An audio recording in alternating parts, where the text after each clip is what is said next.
সেদিন আমি রেডি হয়ে যাচ্ছিলাম একটা বিয়েবাড়িতে। তো বিয়েবাড়িতে ছিল আমার একটা ফ্রেন্ডের। তো সেইদিন না যাচ্ছিলাম ১ বছর আগে, মানে আগের বছর ডিসেম্বর মাসে বিয়েবাড়িটা ছিল। আর এই বছর জানুয়ারি মাসে আমি ভিডিওটা এডিট করে দিচ্ছি। মানে এতদিন আমার টাইম হয়েছে। পম্পা দিয়ে সিদ্ধার্থ দার বিয়ে ছিল। তো ১ম এই ওখানে যেয়ে দেখি যে কনে বর দুজনেই কেউ নেই। আর বাকি কাউকেই আমরা চিনি না সেইভাবে। আর বর কনে নেই এই কথাটা বললাম কারণ ওদের একই জায়গায় অনুষ্ঠানটা হচ্ছিল, সেই কারণেই ওরা গিয়েছিল শ্যুট করতে। তো সেই ফাঁকে আমরাও কয়েকটা ভিডিও শ্যুট করে নিলাম। আর বেটু এদিকে আমার কয়েকটা ভিডিও বানিয়ে দিচ্ছিল।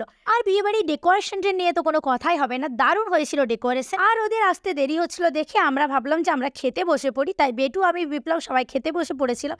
আর বেটুকেও এখন একটা পাতা দিতে হয়, সেই জন্য বেটুকে ভাতও দিতে হয়েছিল আর ডালও দিতে হয়েছিল। বেটু নিজে হাতেই খাবে, এটা ওর বায়না।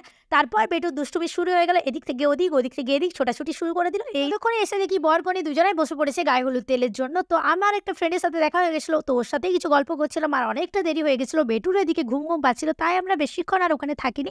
আমরা চলে এসেছিলাম বাড়ি, কারণ সন্ধ্যাবেলায় রেডি হয়ে আবার আসতে হবে। আর বাড়ি গিয়ে একটু রেস্ট নিয়ে বেটুকেও একটু ঘুম পাড়িয়ে সন্ধ্যাবেলায় আবার রেডি হয়ে বেরিয়ে পড়েছিলাম বিয়ে বাড়ির জন্য। যেহেতু প্রচন্ড ঠান্ডা ছিল তাই আমি পরেছিলাম এই ভেলভেটের শাড়িটা, তার সাথে ম্যাচিং করে জুয়েলারি আর চুলটা খোলার মধ্যেই রেখেছিলাম। বিপ্লব অনেক কিছু পরে রেডি হয়ে গেছিল। তো তারপরে আমরা বেরিয়ে পড়ি বিয়ে বাড়ির জন্য। হু হু করে কাঁপতে কাঁপতে বিয়ে বাড়িতে পৌঁছোই। আর যেয়ে দেখি বউ এখনো সেজে আসেনি। তাই আমি চিকেন পকোড়া নিয়ে খেতে শুরু করে দিয়েছিলাম। তারপর পকোড়া খেতে খেতে বাইরে ডেকোরেশনটা একটু ভিডিও করছিলাম। আর তখনই দেখি পম্পাদি রেডি হয়ে চলে এসছে। তো তারপর আমরা গেছিলাম ছবি উঠতে আর গিফটটা দিতে, কিন্তু প্রচণ্ড ভিড় ছিল, তাই সেই জন্য ওর শাশুড়ি মায়ের হাতে গিফটটা তুলে দিতে বাধ্য হলাম। আর অনেকক্ষণ দাঁড়িয়ে থাকার পর অবশেষে আমরা লাইন পেলাম ছবি ওঠার জন্য। তো যাই হোক, বিয়েবাড়িতে তো এরকম ঘটনা ঘটতেই থাকে। তো তারপর আমরা ছবি উঠলাম। আর এই ফাঁকা যে স্টেজটা ছিল, এই স্টেজটাতেও কয়েকটা ছবি উঠলাম। আর এখানে ভিডিও, ফটোগ্রাফি সবকিছু কমপ্লিট হয়ে যাওয়ার পর আমরা চলে গেছিলাম বর যেখানে সেজে বসে আছে ওইখানে।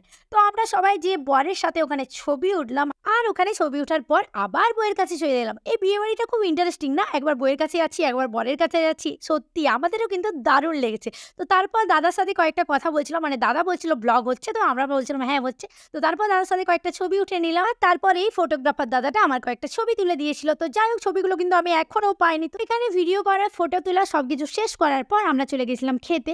তো এখানে খাবারের জন্য আমরা ওয়েট করে আসি। তো প্রথমেই চলে আসে আমার হাতে মেনু কার্ড। মেনু কার্ডটা পাওয়ার পর আমি প্রথমে ভেবেছিলাম এটা আধার কার্ড, পরে দেখছি এটা আহার কার্ড। আহার কার্ডে পম্পাদি আর সিদ্ধার্থ দার নাম লেখা আছে। তো তারপর এক এক করে খাবার আসে আর আমরাও খেতে থাকি। খাওয়া দাওয়া কমপ্লিট করে আমরা চলে গেছিলাম ফ্লোরের ওখানে, মানে যেখানে নাচের জন্য স্টেজ করা হয়েছিল। তো ওখানে যেয়ে দেখি পম্পাদি আগেই হাজির আছে, কিন্তু আমাদের বর সে প্রচুর লজ্জা পাচ্ছিল, আসতেই চাইছিল না ডান্স করতে। অনেক রিকোয়েস্ট করার পর তাকে আনা হলো আর সেও ডান্স করেছিল। তো এতটা এনজয় করবো তোমাদের বিয়েবাড়িতে যেয়ে সত্যিই ভাবিনি। থ্যাংক ইউ পম্পাদি, খুব ভালো লেগেছে তোমাদের বিয়েবাড়িতে যে। তোমরাও খুব ভালো থেকো। বিয়েবাড়িতে আমরা প্রচুর এনজয় করেছিলাম। তো তারপর দেখি রাত অনেকটাই হয়েছে, তো আমরা এখন বাড়ি যাই। ততক্ষণে আপনারা আমাদের এপি পেজটি ফলো করে দিন। আর ভিডিওটি ভালো লাগলে লাইক, কমেন্ট, শেয়ার করুন।